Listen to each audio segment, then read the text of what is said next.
네, 자 CBS 라디오 박정희 한판승부 함께하고 계십니다. 자 이번 순서는요 여야 대표 초선 의원 두 분과 함께하는 초선 한판 시간이 되겠습니다.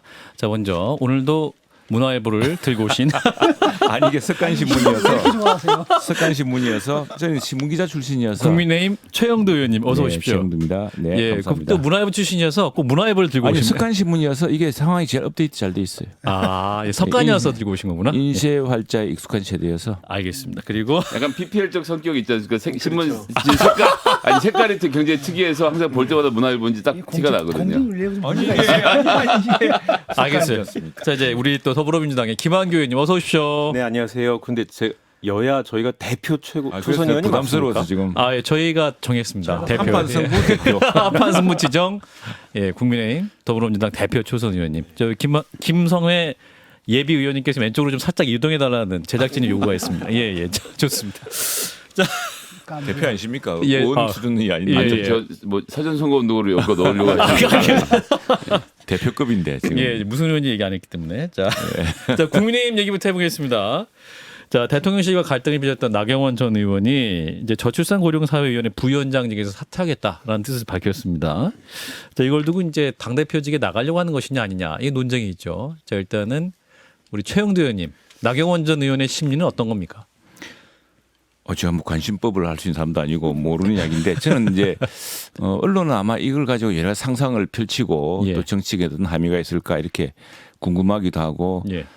또 야당 입장에서는 남의 집 그 안에 좀 무슨 내분처럼 보이니까 예. 공부도 떼고 싶기도 할 텐데 제일 정확한 해석은 이렇습니다. 아, 예, 정확한 해석 듣고 싶어요. 정부 아니 이게 저출생 고령화라는 것이 우리 국가의 큰 지금 위기이자 큰 과제 아니겠습니까? 그런데 사실 우리가 지금 주목해야 될 건 최근에 저출생 고령화 대책 부위원장 이게 부총리급입니다. 사실은 예. 위원장은 대통령이고 당연직으로 장관들이 다 했고 왜냐하면 이건 국가적 과제이기 때문에 대한민국이 이러다가는 이 가장 먼저 인구 감소로 소멸할지 모른다는 이 위기감이 있지 않습니까? 예. 그래서 이제 이 국가적인 대책을 마련하고 있는데 저출생 고령화 문제에서 특히 저출산 문제를 해결하기 위해서는 예. 부채탄감이죠라는 좀 파격적인 대책을 헝가리 모델. 네. 예, 해보면 어떻겠느냐라고 이제 제안을 했는데 이게 정부 입장에서는 대통령실 입장에서는 이게 잘못하면 정부의 그 공식적인 방침처럼 되면은 또 그런 대출 단감이라든가 이런 것들이 형평성 문제며 또 실제로 정부가 뭐 그런 거 있는 게 아니냐는 그런 여러 가지 이제 오해를 할 수 오해할 있다. 수 있기 때문에 뭐 서둘러 진화를 했던 것 같아요. 갔는데 이제 이게 이제 오히려 그러다 보니까 뭐 나경원 부위원장으로서는 좀 서운하기도 하고 예.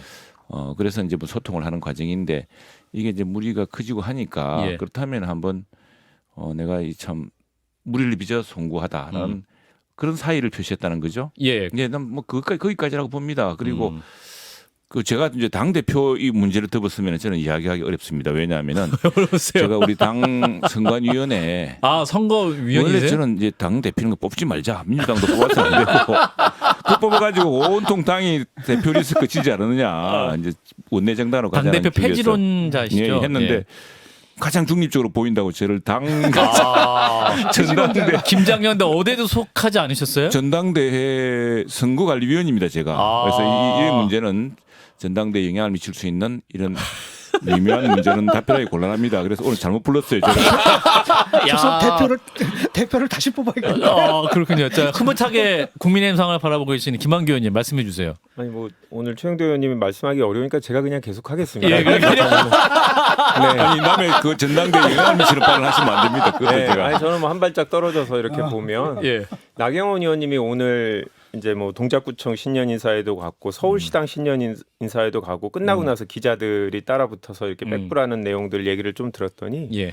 즐거우신 것 같아요. 나경원 의원이 상당히 지금 괜찮은 선택이죠 본인 입장에서. 왜냐하면 첫 번째로 이 부위원장을 하면서 당 대표를 하는 게 괜찮냐라는 문제 제기들이 있었는데 예. 이걸 해결할 수 있는 이제 명분이 생겼고 두 번째는 쿨하게 이런 상황에서도 대통령이나 대통령실 비방하지 않고 비난하지 않고 그냥 무리를 일으켜서 죄송하다고 하면서 던졌어요. 사표를. 그러니까 예. 이준석 예전 당대표의 표현으로 보면 반사체가 아니라 발광체가 되기 위한 뭔가 계기가 되지 않았나라는 생각이 들고 그리고 어차피 그 자리에 있어도 지금 할 수 있는 게 없어요. 지금 뭐 개인 의견을 냈는데도 지금 뭐라고 하는데 어차피 그렇죠. 있어봤자 할 것도 없고 아하. 본인 입장에서는 상당히 괜찮은 선택이고 지금 언론이 좀 기자들이 다 지금 거기 입만 바라보고 있잖아요. 나경원 전 의원은 예, 설 예. 전까지 뭐 의견을 낼 것처럼 얘기를 하시던데 일주일 동안은 나경원의 시간인 거죠. 지금. 그럼 그때까지 뭐 어떻게 계속 숙고하고 있다 이렇게 말씀을 하실 출마할 결심은 아직 결정하지 않았다 이렇게 말씀하실까요? 출마할 결심은 언제 결론 날까요? 이미 저기 마음속으로는 이미 결심이 섰는데 뭐 결심은 섰죠. 결심은 결심이 섰으니까 섰죠. 신년 인사에도 열심히 다니고 그러는 건데 아니면은 굳이 그 우리 그 본인 지역구도 아닌 예. 송파 을 신년 배현진 의원. 예, 거기까지 갈 이유가 없잖아요. 그렇군요. 예, 결심은 다 섰죠. 결심은 섰는데 이게 말을 정확히 표현만 안 했다. 예, 지금 발표 시점을 결정할 이제 상황인 것뿐인 거죠. 어떤 예. 순간에 해야 더 이렇게 주목을 많이 받을까? 정치인이시잖아요. 스타 그렇군요. 정치인. 최영도 의원도 말씀하고 싶은데 예, 입을 다시고 아니, 계세요. 내가 전당대회와 무관하게 시간을 한 달 전으로 제가 돌려서 이야기를 하겠습니다. 한 달 전에 한 달 전에 그 12월 며칠이죠. 우리 연말에 12월 11일인가 뭐 그랬습니다. 토요일 날 사실 저희 당원 교육이 있어가지고 예. 불렀습니다. 당원 교육이 있는데 저는 사실은 당초에는 우리 배현진 의원이 나랑 같이 저 원내대변인을 했기 때문에 예. 우리 배현진 의원이 마산에서 인기가 많아요. 그래서 예. 배현진 의원을 부르려고 했더니 배현진 의원이 바쁘다고 조강특위도 하고 바쁘다고 자기 지역구도 한다고 연말에 못 온다는 거예요. 예. 그래서 내가 이제 나경원 부위원장은 이제 당연히 이제 전당대회와 관계 없을 거라 생각을 하고 미리 예단하셨군요. 하고 이제 또 인구와 기후 예. 인구와 기후 문제는 우리 최고의 생존의 문제지 않습니까? 예. 그래서 이 문제 주제를 했는데 내가 또 그걸 부른 이유는 그 전에 기후 당사국 회의에 우리 특사로 갔습니다. 기후대사로 갔는데 외신 사진이 아주 멋지게 나왔어요. 야 역시 글로벌 리더가 될 만한 그 셀럽으로서의 가능성도 있고 또 뭐 외국어도 어느 정도 소통이 가능하고 예. 또 큰 콘셉트도 있고 무엇보다 매력적이지 않습니까? 예. 이 글로벌 셀럽이 될 만한 자질이 있기 때문에 예. 그래서 이제 모셨어요? 모셨죠. 그래서 이제 그리고 이제 우리 김행 우리 당의 비대위원 김행 의원도 모시고 네. 사실은 전체한테 이러다 보니까 혹시는 몰라서 예. 전체 우리 저 당권 예비주자들은 다 불렀습니다. 혹시 오시라 그러고 중립성 의심받을까봐. 예. 중립성 의심받는 게 아니라 혹시라도 그래서 이제 오시라고 안철수 의원도 오셨어요. 그래서 오시고 예. 마침 경남 일정이 있어 오시고 다음에 다른 분들은 다 영상 축사를 멋지게 해주셨습니다. 예. 공정하게 다 했는데 예.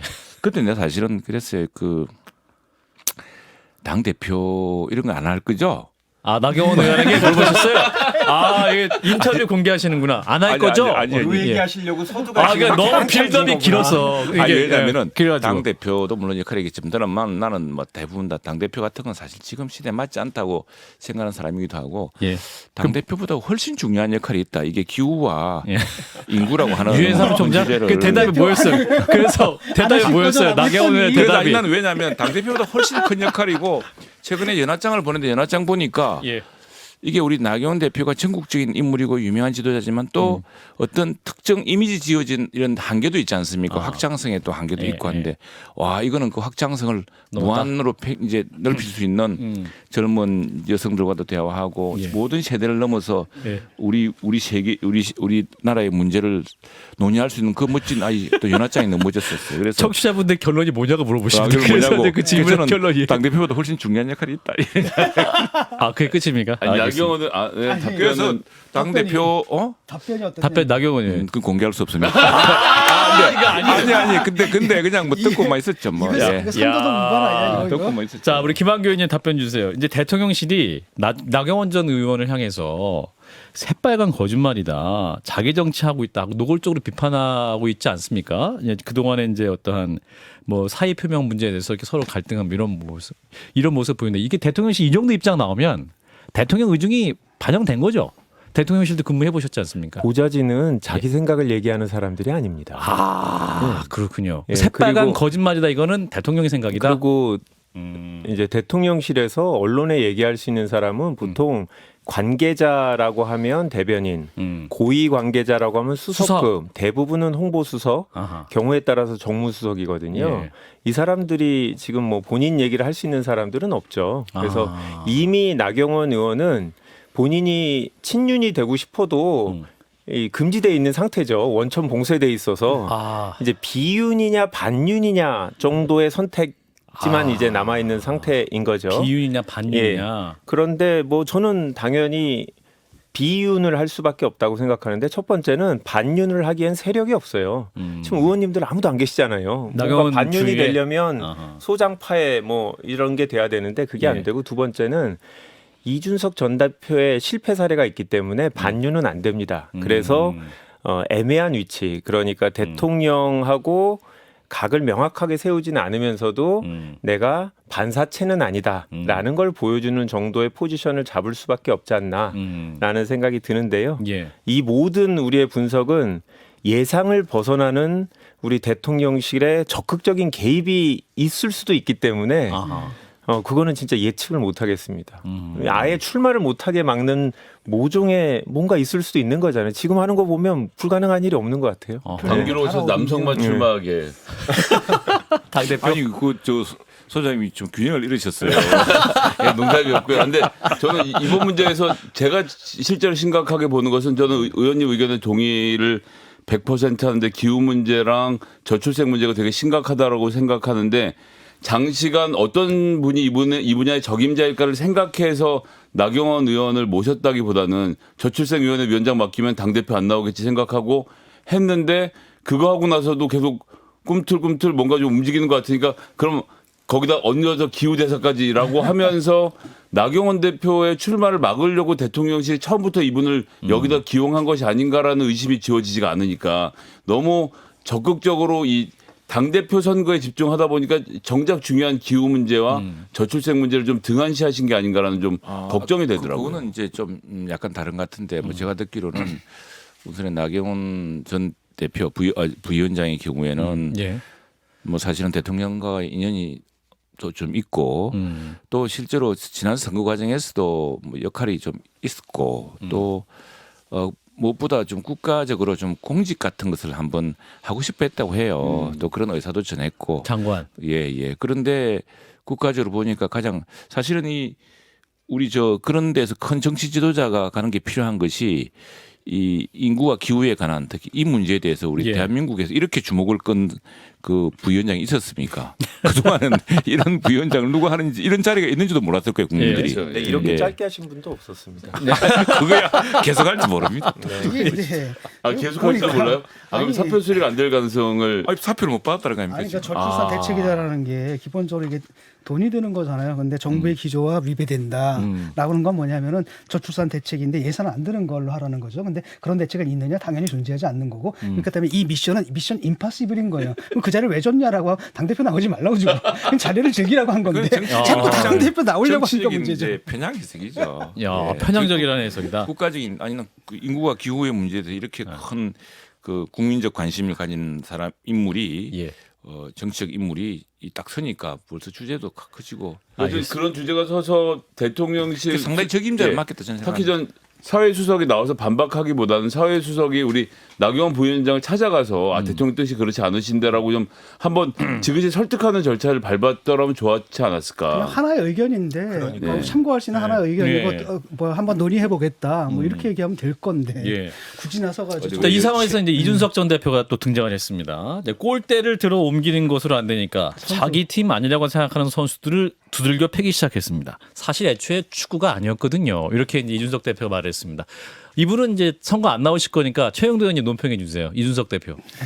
자꾸 선거에 영향을 미치니까 아니, 이준석 대표에 대한 비판은 선거에 대한 영향 안 미칩니까? 그 아직도 우리 당 소속인데 예. 남의 이야기 하듯이 그렇게 하시면 서운합니다. 아, 서울합니까? 예. 자, 김한규 의원님 세게 해주세요. 이 상황 어떻게 보세요? 이준석 대표 해석이 맞습니까? 아니 뭐 너무 당연한 거잖아요. 저는 예. 선거를 앞두고 룰을 바꾼다는 건 도저히 이해가 안 돼요. 아, 그게 당대표 선거의 룰. 어떤 선거든지 하다못해 동네 리장 선거라도 이렇게 특정인한테 유불리가 있는 이런 식으로 당원 당규를 바꾸는 게 말이 안 되는 거죠. 이거는 민주당이 그랬으면 뭐 아주 큰 난리가 났을 정도의 일이라고 생각하고. 근데 민주당이 하던 저는 방식으로 따라한 거죠 지금. 저는 민주당에서 어떻게 당 대표 선거할 때 이렇게 바꾼 적 없습니다. 지금 당 대표 룰은 바꿨어요. 계속 유지가 되고 있고 예. 저쪽은 지금 후보자가 명확하게 지금 유리한 유승민이 있어서 이렇게 바꾼 건데 유승민을 제거하려고 했더니 나경원이 나와버리는 지금 비윤. 그러니까 지금 아마 이제 친윤 쪽에서는 정말 발등에 불이 떨어졌어요. 예. 김기현 대표 입장에서 김기현 의원 입장에 조금씩 올라가긴 하고 있는데 네. 지금 이 결선 투표를 또 도입을 한 거 아닙니까? 그러니까요. 이것도 또 신기한 건데 아하. 이렇게 되면 나경원이 1, 2안에 하나 들고 그러면 2등이 만약에 김기현 의원이 된다고 하더라도 저는 보장 못합니다. 나경원 대 김기현 둘이 붙으면 왜냐하면 3, 4등이 아하. 안철수 유승민일 텐데 아. 그 표가 김기현한테 간다는 보장이 없고 야, 우리 김한규 의원님은 엄청 날카로운 분석을. 가정으로 이렇게 하면은 무협지처럼 재밌어집니다. 그런데 이제 네. 그리고 지금 김기현 의원 입장에서 2등이 될지도 지금 불확실해요. 사실은 아하. 안철수 의원하고 오늘 여론조사 나온 거 보면 별 차이가 없습니다. 예, 유승민하고도 근데 의원하고 전 의원하고도. 김한규 의원이 워낙 재미있게 말씀하셨어요. 저도 네. 우리 당의 한판 승부 대표로 나왔기 때문에 예. 이 말씀을 안 하면 안 되겠어. 그러면 예, 내 말씀 최근에 주세요. 우리 저 언론에서 내하는 걸 보고서 어떤 분이 예. 너 나오지 마라 그래요. 저 보고. 야당 의원이 이야기를 하면 딱 다부지게 반박도 하고 해야지 반박도 하고 넘어간다고. 그래서 원래 여당 의원은 이렇게 품이 넓게 품어주세요. 그렇게 하는 겁니다. 그래서 아직 네. 제가 집권 위기가 여당. 없느껴서 아, 아직 예. 첫 번째 예. 경선 룰을 바꾼 게 아니고요. 예. 당연히 이게 동네 의장을 뽑는 게 아니라 당 대표를 뽑는 것이기 때문에 예. 전당대회이기 때문에 민주당이 하던 그게 사실 맞죠. 그런데 우리는 과거에는 좀 국민 정당이랄까, 좀 포용 정당이랄까, 뭐 포괄 정당이랄까 이런 걸 위해서 또 사실은 책임 당원 수도 좀 적었습니다. 예. 우리 책임 당원보다는 그랬기 때문에 이제 절반씩 하거나 7대 3을 하고 했는데 예. 최근에 한 뭐 100만 가까이 되고 또 우리 당원들이 이 소외감을 많이 토로를 해요. 우리 뭐 당비 내고 나라 지키려고 추운 날 나서서 시위도 하고 그랬는데 예. 우리한테 준 권리가 뭐냐 이런 점도 있었고. 그래서 100% 당원 투표를 그래서 한 예, 것이다. 그래서 100만 명이 되면은 또 집단 지성도 나오고 사실은 그 이전에도 이미 보면은 당심이 결국에는 크게 좌우하더라고요. 예, 그때 확실한 건 이제 네, 김한규 당심하고 의원님? 예. 친윤 지지자들하고는 또 다른 것 같아요. 아하. 그렇잖아요. 그러니까 국민의 정서하고 국민의 힘 지지자 정서하고는 좀 다를 수 있죠. 당연히. 그렇죠. 그건 민주당 지지자하고 국민 전체하고는 다르니까.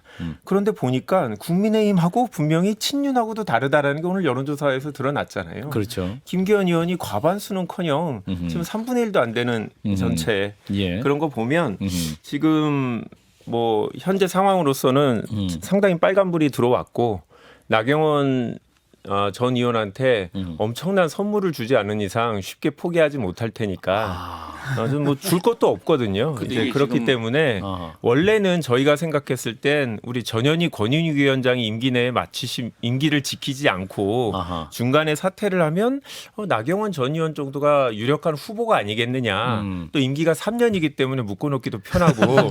그런데 우리 전현희 가만히 있으면 자꾸 사실로 느껴서 제가 반박을 좀 해야겠습니다. 제가 전현희 위원장을 끝나시네요. 피감기관으로 있는 정무위원회인데 예. 정무위원회에 속해 있는 여당 의원이 노골적으로 공개적인 석상에서 사퇴하라고 여러 번을 그랬죠. 얘기했어요. 예. 뭐 결국 누군가를 이제 임명하고 염두에 두지 않는 싶은데. 이상 저렇게까지 하나 싶은데 예. 여하튼 올 6월이거든요. 예. 안타깝게도 전당대회가 3월이기 때문에 아하. 그 패는 좀 힘든 것 같습니다. 그렇군요. 네. 최영대 의원님. 첫 번째 여론조사 이거는 사실 우리 당원 명부로 가지고 하지 않은 이상은 의미가 없습니다. 아, 그런가요? 예, 당원 명부로 하는 여론조사가 아니라 그냥 여론조사는 자기는 국민의당을 지지한다, 지지층이다, 국민의힘 지지층이다. 예, 지지층이다 이렇게 답을 한 것이기 때문에 예. 그 다르고 지난번에 저희가 가장 최근에 본 것은 이제 당신과 민심이라 하기도 어렵죠. 왜냐하면 그때 뭐 워낙 정치화된 답변들이 많으니까. 예. 근데 당심의 결집이 역시 저 지난번 대통령 우리 경선 때 드러나더라고 보니까 그게 딱 어떤 판단이 결국 그 당심의 판단이 제일 정확하다고 생각을 하고 그 당심이 일반 여론조사라고 하는 부분을 항상 뭡니까 크게 좌우하더라고요 보니까. 그리고 일반 여론조사와 당심도 크게 차이가 많이 안 나고 약간 차이 나지만 그게 이제 일반 여론조사 월등히 앞서면은 당심을 50대 50이라고 할 경우 그래도 되겠지만 지난번 우리 대통령 후보 경선 때도 보면은 당시에 압도적으로 이제 윤 대통령이었고 예. 또 일반인에서 그렇게 크게 뒤지지 않았거든요. 예. 그래서 뭐 그건 이 지금 현재 여론조사는 그 당심을 정확하게 반영하는 것이 예, 아니다. 반영하기 좀 그게 방법론적 어렵습니다. 왜냐하면 샘플 자체가 당원 명부를 갖고 하는 게 아니거든요. 예. 이게 이런 문제란 말이죠. 일단은 국민들 전체로 했을 때 선호하는 대표가 달라요. 예, 예. 근데 국힘 지지층으로 했을 때 선호하는 또 대표가 다른데 예, 예. 지금 당심이 또 다르다고 하면 거기서 또 근데 문제는 뭐냐면 그렇게 당원들의 당심을 반영한 그 대표는 국힘 지지층에서도 이렇게 선호도가 높지 않고 국민 전체로 봤을 때 선호도가 높지 않은 이런 사람을 당선시키기 위해서 지금 룰을 바꾸고 지금 선수를 지금 이렇게 교체시키려고 하는 거 아닙니까? 막 그래서 이게 과연 당이 이제 올바로 가는 건가 이런 생각이 들어요. 근데 이제 그 부분은 시사 저널에서도 이야기를 했지만 대통령께서 이번 총선 어차피나 내가 책임지고 가는 것 아니냐라는 인식을 갖고 계시니까 예. 당 대표는 컬러가 옅고 가만히 있을수록 좋다라고 생각하시고 실질적으로 뭔가 뭐 총선을 그래서 무슨 윤석열 대통령이 뭐 정부 조직을 이용해서 이런 차원이 아니라 윤석열 정부에 대한 오롯한 평가로 총선을 치르게 해서 당신이 정면을 쓰고 본인이 고른 뭐 다른 인사들이 선대위원장들을 맡아서 총선을 치를 스타들은 따로 준비를 해놓고 당 대표는 글쎄 좀 표현이 좀 그렇긴 합니다만 실무급으로 하는 그림으로 지금 생각하니까 자꾸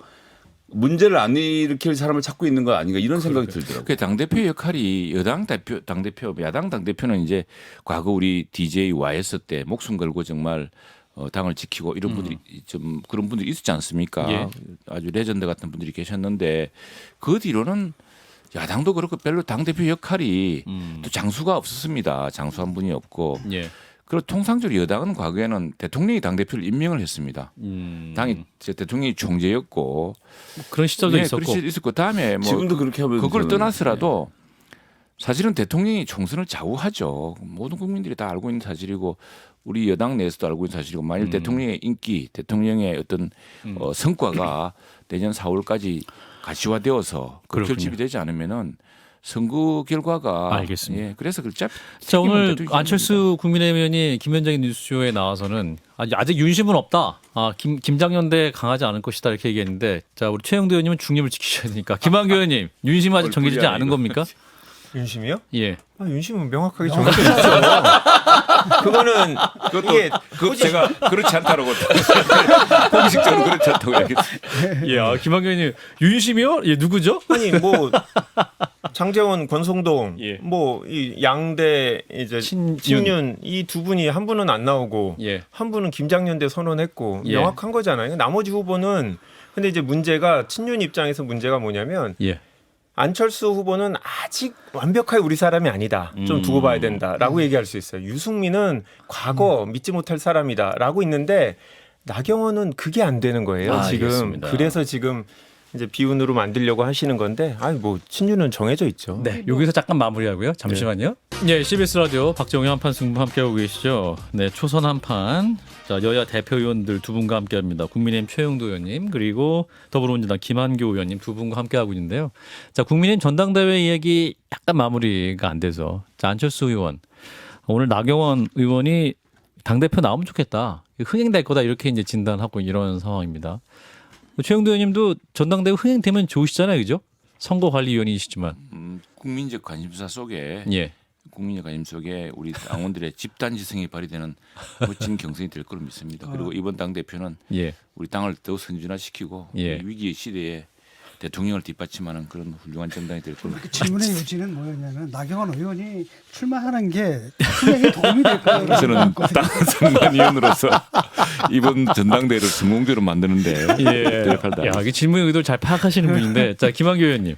그 질문부터 답변을 하면 당연히 지금 나경원 의원을 빼면 안철수가 2등 내지 3등이거든요. 안철수 의원이. 현구도에서. 네, 그러니까 당연히 판을 흔들려면 예. 뭔가 새로운 사람이 나와야 되는 건 맞고 그나마 좀 신기한 건 지금 거의 모든 의원들이 나경원 의원 주변에 아무도 없는 것 같은데 예. 안철수 의원이 뭐 의도한 건 아니겠지만 하여튼 옹호하는 발언이 처음 나왔고 예. 오늘 또 신기하게 윤상현 의원이 우리 당의 중요한 자산이다. 나경원 의원이. 네, 대해서 서울시당위원회 신년이사에서 얘기를 했는데 그 발언을 조금 따와봤는데 예.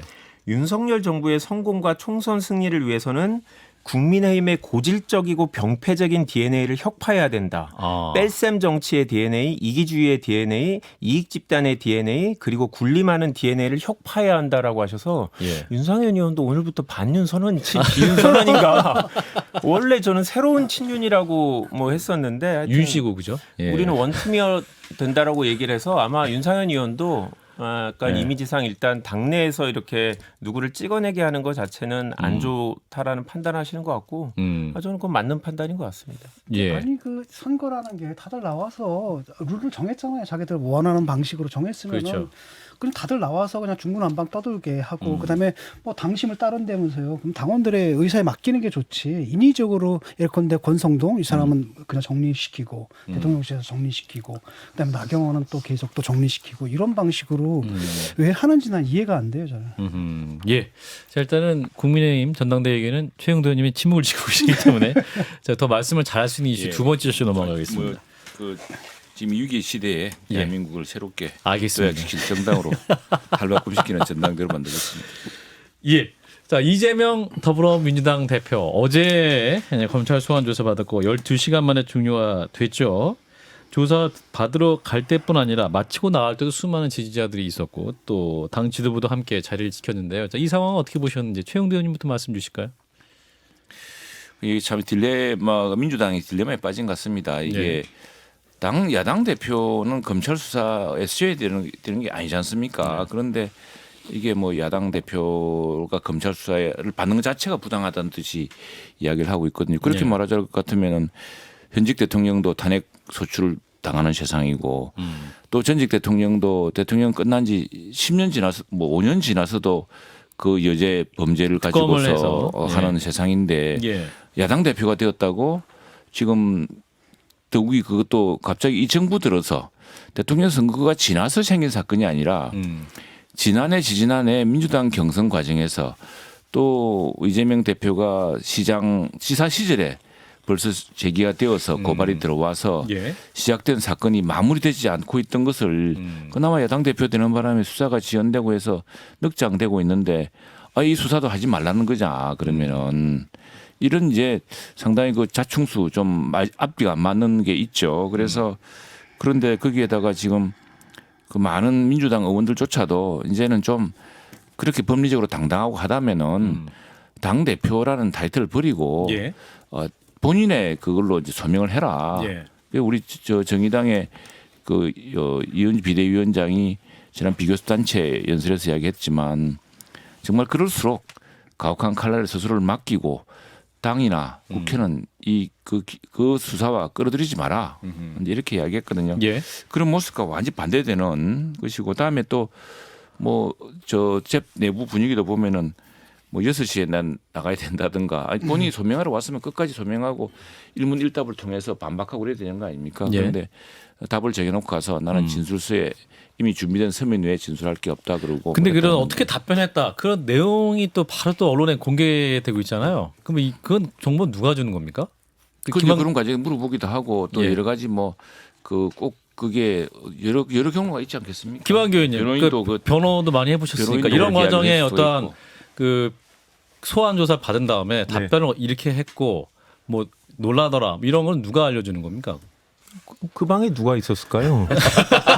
변호사도 있었지 않았겠습니까? 변호사가 그 얘기를 했겠습니까? 변호사는 우리 대표께서는 당당하게 답변하셨다 이렇게 그러니까 했죠. 변호사가 자기 의뢰인한테 부정적인 얘기를 하지는 않았겠죠. 예. 너무 당연한 거고. 그럼 뭐 검찰이 언론 플레이를 하는 게 맞죠. 다만 이게 피의 사실 공포가 아닌 뭐 조사 형태에 대해서만 얘기했으니까 예. 그거 자체가 불법이라고 말할 수는 없는데 예. 요즘 보면 검찰은 원래 수사로 이야기한다라고 얘기하는데 예. 요즘은 정치인보다 언론하고 더 이야기를 많이 하시는 것 같아요. 아까 이제 조사 방법에 대해서 얘기하셨는데 일단 뭐 진술 거부권을 행사한 적은 없고요. 두 번째 진술서를 활용해서 참고해서 진술하는 건 아주 많이 있는 일이고 전혀 문제되는 것들이 아닙니다. 진술 거부권을 행사하지 않으셨지만 행사해도 문제도 아니고요. 그것도 가능한 피의자의 권리이기 때문에 예. 통상적으로 제 변호사를 해보면 법률적으로 이게 어떻게 해석될지 모르기 때문에 사실은 정확하게 그 의미를 정리를 해서 갖고 가야 돼요. 특히 이것처럼 행위를 했는지 여부가 중요한 게 아니라 법률적인 판단이 중요한 이제 문제거든요. 이 예. 성남 FC는 예. 법률적인 부분이라 그런 것들을 준비해서 그 토대 안에서 설명을 하고 뭐 그거에 없는 거에 대해서는 더 얘기를 했죠. 그러니까 12시간까지 걸렸는데 예. 이제 마치 이제 중간에 진술 거부권을 행사하는 것처럼 얘기를 한 거는 뭐 참 유감이고요. 전체적으로 보면 지금 뭐 여당 의원들께서 뭐 당대표직을 내놓고 수사를 받아라라고 하는데 일단 그렇게 따지면 검찰 수사를 받았던 국민의힘 의원들도 다 의원직 내려놓고 수사를 받으셨어야죠.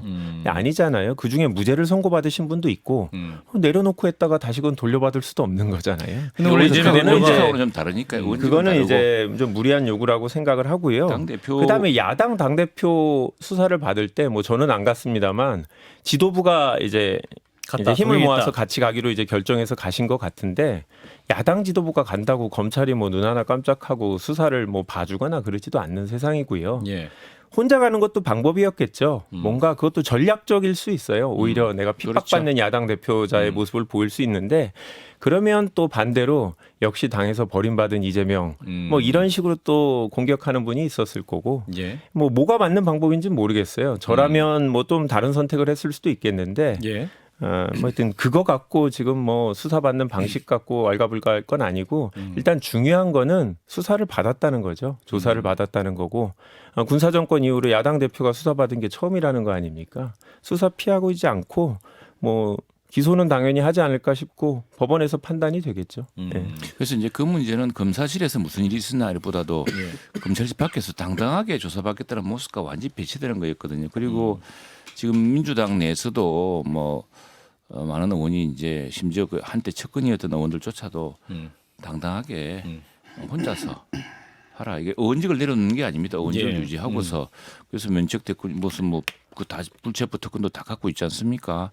당당하게 하면 되는데 어제 모습이 오히려 그 당당하다고 하던 그 모습과는 국민들이 보기에 뭐 검사실에서 무슨 이야기가 오가는 걸 떠나서 저기 당 전체가 완전히 매달려 가지고 수사를 막으려고 하고 있구나 이런 인상을 주기에 충분했고요.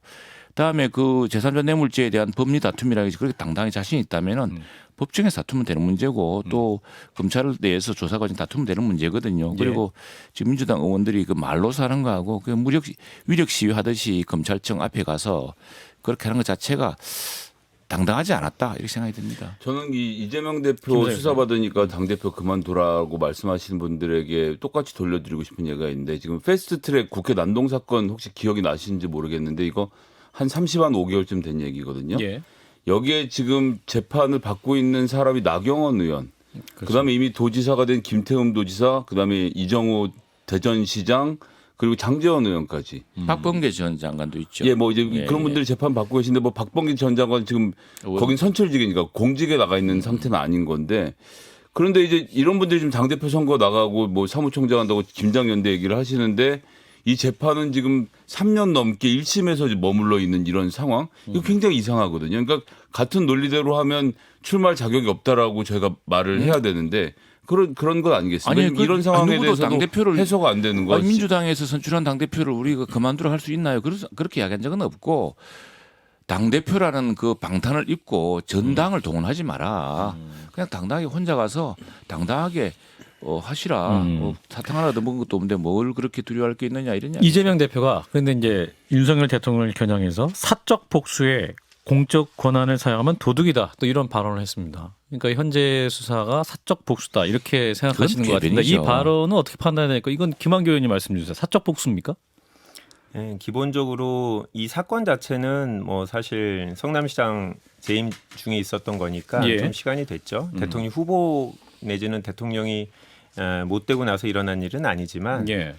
그렇지만 대통령 후보가 아니었으면 수사가 안 됐을 가능성이 있는 사건들이라고 봅니다. 아 그런가요? 네, 그렇죠. 그러니까 보통 성남 FC에 대한 지원 부분은 아주 선례가 없는 사건이거든요. 이제까지 이런 사건을 검찰가 수사한 적이 없어요. 그러니까 과연 이게 유죄가 될지 무죄가 될지는 아주 치열하게 저는 대법원까지 다툴 사건이라고 보는데 예. 문제는 분명히 야당 대통령 후보였기 때문에 수사가 개시된 그 부분은 맞다고 생각을 하고요. 뭐 이게 사적 복수 있는지까지는 제가 그 윤석열 대통령의 마음을 보질 못해서 모르겠습니다만 예. 기본적으로 이제 야당의 입장에서는 뭔가 수사들이 형평에 맞게 이루어지지 않다. 이 사건 자체는 뭐 수사를 해야 된다고 치더라도 예. 다른 사건들을 수사하지 않는 것들 제가 뭐 구체적으로 더 얘기하고 싶지도 않은데 예. 그런 것들이 분명히 있기 때문에 이 야당 입장에서는 또 검찰 출신 대통령이기 때문에 뭔가 이제 석연찮은 부분이 계속 있는 거죠. 그리고 야당 의원 한 분 한 분이 이재명 당대표의 열성적인 지지자거나 특별한 인연이 있지 않더라도 자기 머릿속에는 저 자리에 내가 있을 수도 있다는 생각이 있어요. 지금 그게 지금 밖에서 생각할 때는 왜 지금 당대표에 대해서 지지를 하지 않는데 당이 쪼개지지 않냐라는 건데 예. 이건 윤석열 대통령이나 검찰에서 만들어주고 있는 부분이 있어요. 자, 거기에다 더해서 하나만 더 좀 말씀드리면 이재명 대표 아들 예를 들어보죠. 게시판에다 자기가 뭐 이러쿵저러쿵 썼어요. 뭐 도박도 했고 뭐도 했고 썼다고 했는데 그런 글을 썼다고 해서 이렇게 처벌받는 사람이 있나요? 게다가 지금 경찰이 도박 관련돼서 기소 의견으로 송치를 했습니다. 전체를 다 무죄로 한 것도 아니고 심지어 윤석열 대통령 당선 이후에 바뀐 경찰청장 하에서 수사를 해서 10월에 끝냈는데 그것만 가지고 부족해. 도박만 가지고 부족하니까 다시 성매매까지 다시 수사를 하라면서 이제 와서 또 재수사 명령을 내려보내지 않았습니까? 얼마나 집요하게 하는지를 보여주는 대목이고 지금 신문에도 보도가 됐습니다만 이재명 대표에게 검사 60명, 문재인 전 대통령에게 검사 90명이 붙어도 수사를 하고 있는데 이게 공명정대하다? 예, 제가 검사가 안 하고 있는 수사 얘기는 저도 안 하겠습니다만 뭐 국민들이 판단하시겠죠. 자, 첫 번째는 최영도 의원님. 예. 이게 지금 뭐 그러니까 대통령이 되어도 탄핵 소추하는 세상 아닙니까? 탄핵 해가지고 소추하지 예, 않았습니까? 박근혜 전 대통령이 예. 얘기하신 거. 그 대통령이 끝난 뒤에 또 10년 지난 사건도 하는 세상입니다. 그런데 아니 제가 아까도 말씀드렸습니다만 이게 뭐 윤석열 정부 들어서 시작된 사건도 아니고 국민의힘에서 뭘 해가지고 시작한 사건도 아니고 민주당 내에서 불거져서 지난번에도 수사가 그리고 이 경찰이 이제 이 송치 과정에서 한 번도 검찰은 그걸 뒤집은 적이 없습니다. 그냥 수사를 제대로 해야 되는데 그 뭐 이게 이제 검경 수사 분리 문제까지 겹치면서 경찰에 우리가 그 경찰의 수사를 검찰이 이제 종종 재수사를 지휘하는 그런 게 있지 않습니까? 예. 또 경찰이 좀 정치적으로 약해요 보면은 그래서 검찰 수사가 보완하던 측면도 있었고 했는데 그런 과정에서 있은 일이고 지금 그럼 왜 딴 수사는 안 하냐 그런데 딴 수사는 딴 수사를 떼고 있고요. 그 법원에서 재판도 이루어지고 있습니다. 그리고 이미 10수년간 전에 그래서 뭐 몰아내려고 다 했던 걸 지금 갑자기 끄집어내서 그걸 서로 비교하는 것도 맞지 않고 예. 무엇보다도 이 사건 자체가 갑자기 하늘에서 떨어져서 인위적으로 만든 사건이 아니다는 것이고 또 지금 그 사건도 예컨대 성남 FC 같은 거 봅시다. 그 진술한 기업들이 왜 네이버라든가 이런 큰 기업들이 당시로 보면은 하위권에 있는 그 팀한테 무엇 때문에 수백억의 뭐 수십억의 광고를 하겠습니까? 예, 알겠습니다. 광고할 다른 이유가 없는 것이죠. 그리고 이게 한 기업이 아니고 여러 개의 기업들 성남시로부터 이런 것과 관련된 어떤 혜택을 받은 기업들이 했다는 것이고. 네, 마무리해 주시고. 그게 제3자 뇌물죄죠. 진 작가님. 그렇죠. 이거는 뭐 범죄 사실에 대한 인식도 있었다고 봐요. 왜냐하면 특히 이제 희망살림에다 40억을 주고 희망살림에서 39억 광고를 집행하게 만들거든요. 예. 쓰리쿠션 친 거지 않습니까? 이건 뭐냐면 굳이 그럴 필요 없는데 이게 문제가 될 수 있는 소지가 분명히 있다는 인식이 있기 때문에 가능한 거거든요. 그래서 이건 법리적으로 다 해야 됩니다. 대가성이 있었느냐? 대가성이 있으면 이건 유죄입니다. 예. 그다음에 지시했느냐, 그 명시적이든 묵시적이든 이 두 가지를 갖고 해야지 뭐 검찰이 이거 수사는 안 하고 저거 수사는 안 하고 이건 다 격가지들이라는 거죠. 아니, 김한규 의원님. 맞는 얘기죠. 그래서 이거는 사실관계부터 일단 확인이 돼야 되는 부분이고요. 예, 과연 실무자가 이제 그 두 가지 뭐 인허가 변경하고 광고 수주하고 이게 연결을 시켜갖고 일을 처리를 했느냐. 두 번째는 당대표가 그러니까 성남시장이 당시에 그거를 알고 있었느냐. 이게 일단 사실관계의 문제고 예. 두 번째는 법리적으로 과연 이런 것들을 제3자의 뇌물로 처벌할 수 있느냐. 아까 말씀드린 선례가 없는 부분이거든요. 예. 이거는 봐야 되는데 저는 이 사건의 의미가 또 이런 게 있는 것 같아요. 국민들이 성남FC 사건을 기본적으로 잘 모르는 분이 대부분일 거예요. 그럴 수 있죠. 그런데 요번에 과연 이제 야당 대표가 도대체 뭘로 소환이 됐느냐라고 하면서 이 건에 대해서 좀 많이 알게 됐을 거고 예. 과연 우리 사람들의 머릿속에 사람들의 인식 속에서 야, 뭐 이렇게 직접적으로 돈을 받았다든지 아니면 직접 뭐 불법적인 인허가를 지시했다든지 뭐 이런 것들이 과연 있는 거 아닌가 그런 사건이 아닌가라고 의심을 하다가 막상 보니까 아, 이게 그런 게 아니고 아까 진 작가님이 말씀한 대로 사실관계가 확인이 어떻게 되는지에 따라서 달라질 수 있는 문제. 예. 또 법률적으로 어떻게 해석할 수 있는지 또 달라질 수 있는 문제. 아 이런 정도의 사건이구나라고 오히려 국민들한테 이 사실관계를 잘 알리는 효과가 있는 의원님, 상황이 근데 아닌가 이게 싶어요. 이 사건 얘기할 때 그 박근혜 전 대통령, 최서원 씨 관련 그 판례가 미르 있거든요. K 스포츠에다 제3자 뇌물죄, 경제 공동체 얘기를 많이 하거든요. 이게 이제 정치 공동체다. 네. 그래서 제3자다 그 우회해서 뇌물 준 거다. 이런 논리를 지금 경제 공동체랑은 좀 상관없는 것 같고요. 아니 제3자 예. 뇌물죄 제3자. 사례들이 많이 있어요. 예. 많이 그거는 있고 많이 그다음에 있는데 잠깐만요. 그 박근혜 그 판례를 미르 보게 케이스 되면 보잖아요. 판례가 나왔지 않습니까? 근데 그 판례를 보게 되면 굉장히 막연해요. 예컨대 삼성에서 말을 사주는 대가로 뭘 기대했느냐라고 했을 때 굉장히 구체적인 게 아니라 뭐죠? 승계 구조에서 도움을 받을 것을 기대했다. 이 정도거든요.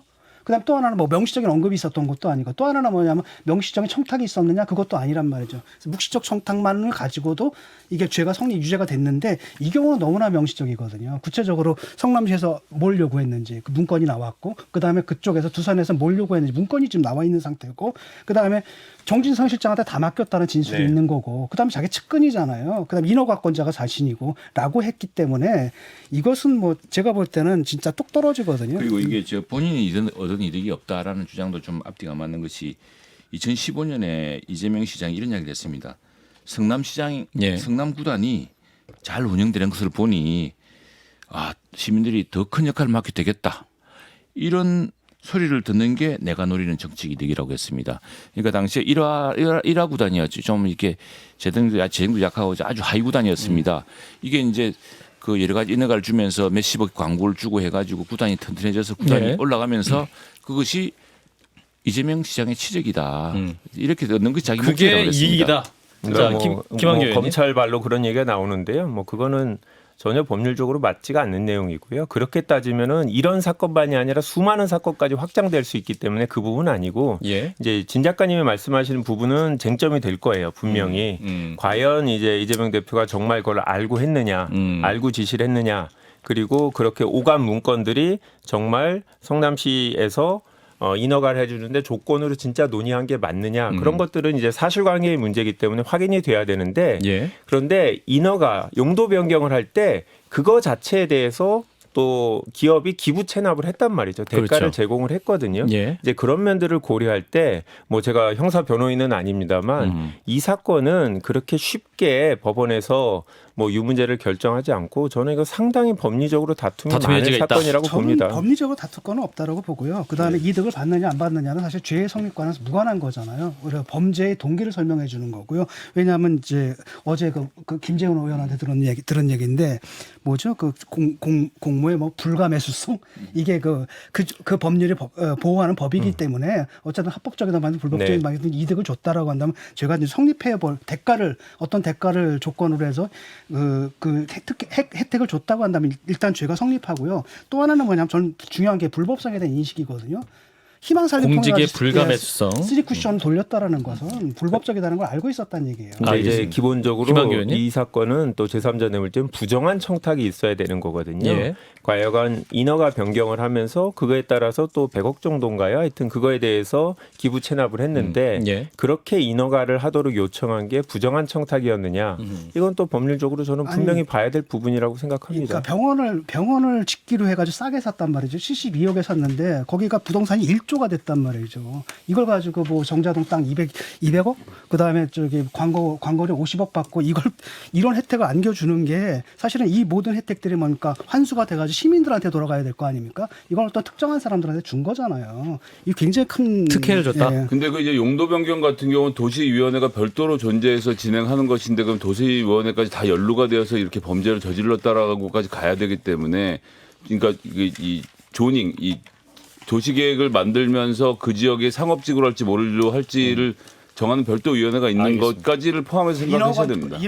인허가권자는 시장입니다. 근데 제가 네, 이제 김학의 의원님. 변호사인데 네. 변호사 신분이 있는데 예. 지금 여기서 구체적인 사실관계를 정확하게 기록을 보지 않고 방송 패널들이 유무죄를 얘기하는 건 나중에 보면 예. 뭐 본질하고 다를 부분도 있고요. 저는 중요한 거는 예. 여당이 우리 수사를 받지 않는다라고 자꾸 프레임을 만들고 있지만 예. 야당 대표 지금 나가서 조사를 받았어요. 예전에 예전에 모 대통령 같은 경우는 당선인이신 분이 어디 식당에서 하기도 하고 예. 검찰이 방문 조사를 한 적도 있고 또 지금 윤석열 총장께서는 검찰총장일 때 내부 감사 같은 경우 안 받으려고 하셨잖아요. 검사들이 와서 요청을 했는데 찾아가서 조사를 하는 것도 거부를 하셨었거든요. 예. 그렇게 따지면 지금 조사를 받고 있고 유무죄가 되던 그거는 법원이 본다? 이재명 대표가 법원에서 본인이 해결을 이제 극복할 문제인 거죠.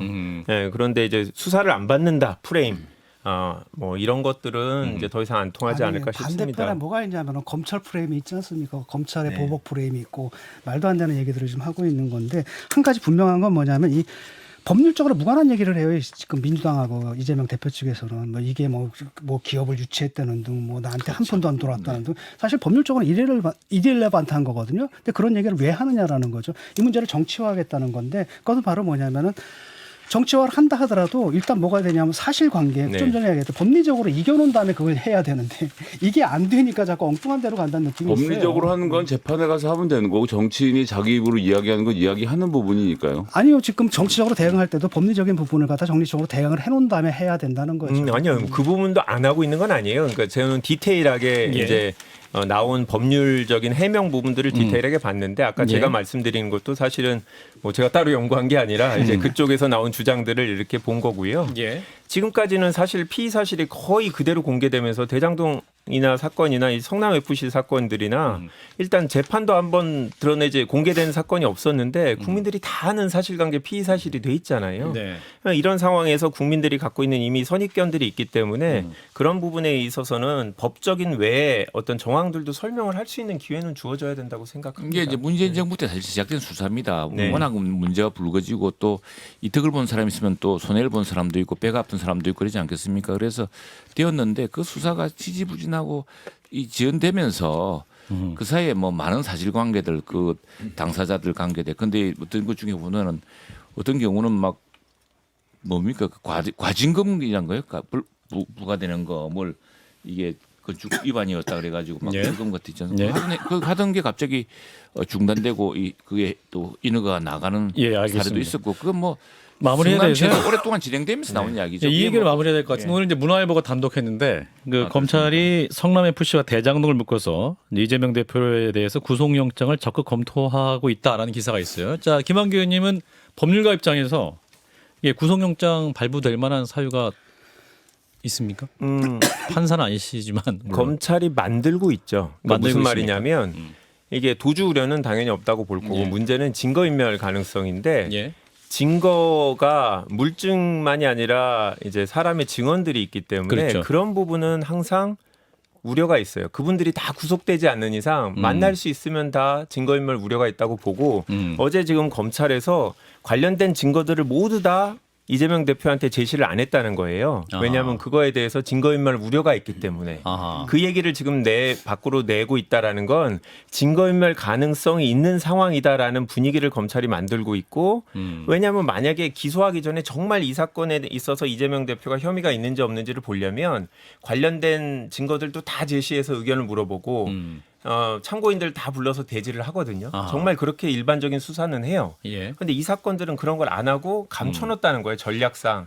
이런 것들은 첫 번째는 이제 본안에서 기소하겠다는 의지고 두 번째는 증거인멸에 우려가 있다라는 그런 상황을 만드는 거라 저는 어차피 지금 뭐 계속 저희한테 방탄국회라고 하는데 어차피 검찰에서 영장 청구하면 예. 국회 동의가 안 될 수도 있으니까 그런 것들을 보여주기 위해서라도 저는 영장 청구할 가능성이 있다고 봅니다. 알겠습니다. 365일 일하는 국회가 되지 않을까요, 민주당에서? 뭐 일해야죠 열심히. 알겠습니다. 근데 이 경우도 나는 10초. 이제 10초. 우리 당의 어떤 의원은 이런 사전 구속 그 체포 동의안 왔을 때 자기를 구속시켜달라고 그랬습니다. 동의원한테 내가 법정에서 결백을 입증하고 돌아오겠습니다. 알겠습니다. 미안합니다 이랬어요. 이게 당당한 거 아닙니까? 당당하게 그런데, 임해라. 예, 여기까지 하죠. 초선한판 국민의힘 최영두 의원님, 더불어민주당 김한규 의원님 두 분 고맙습니다. 네, 감사합니다. 좋아요? 구독. 알림 설정.